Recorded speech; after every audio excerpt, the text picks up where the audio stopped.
नमस्कार, मेरी बगिया में आपका स्वागत है। आज हम बात करेंगे एक ऐसे पौधे के बारे में जो आपके बगीचे को सदा हरा-भरा रखने वाला है, जिसका नाम है टेलिनम फ्रूटिकोसम।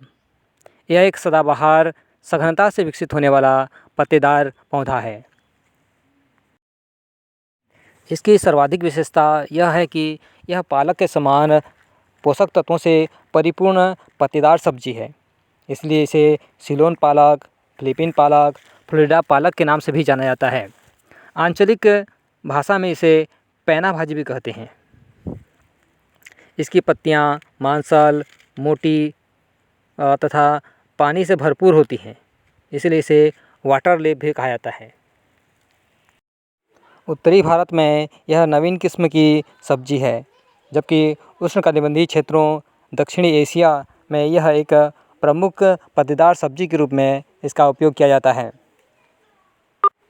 इसमें कई पोषक तत्व पर्याप्त मात्रा में पाए जाते हैं, जैसे विटामिन ए, विटामिन सी आदि प्रमुख विटामिन पाए जाते हैं। साथ ही आयरन, कैल्शियम आदि खनिज तत्व पर्याप्त मात्रा में पाए जाते हैं। अतः आप इसे अपने प्रतिदिन के भोजन में शामिल कर सकते हैं। आप देख सकते हैं, हमने यहाँ पर पैना भाजी के पत्तियों को सब्जी बनाने के लिए तोड़ा हुआ है। इसके ऊपरी भाग के नए तथा कोमल पत्तियों को सब्जी बनाने के लिए उपयोग में लिया जाता है। यह पत्तेदार सब्जी पोषक तत्वों से परिपूर्ण लाभदायक होते हुए भी इसमें कुछ हानिकारक पहलू भी हैं। जब हमने इसके बारे में काफ़ी जांच पड़ताल की, पढ़ा, तो हमने पाया कि इसमें ऑक्सैलिक अम्ल भी पाया जाता है, जो कि वात रोग, गठिया रोग और लीवर के रोगी व्यक्ति के लिए यह काफ़ी नुकसानदेह होता है। अतः ऐसे व्यक्तियों को इस पत्तेदार सब्जी को सेवन करने से बचना चाहिए।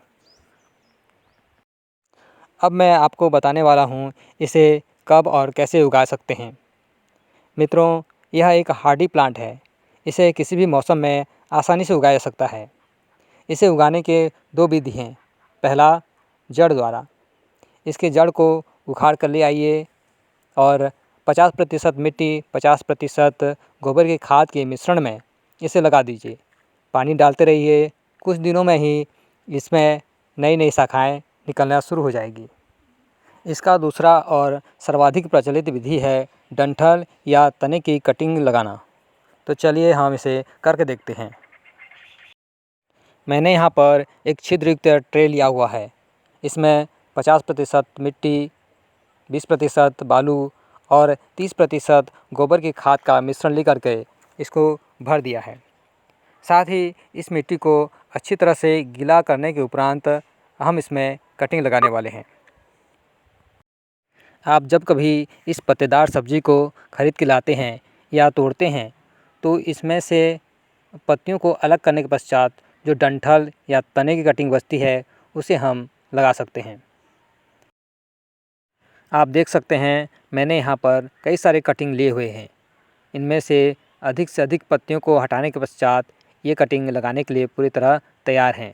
तो चलिए हम बिना देरी किए जल्दी से लगा लेते हैं।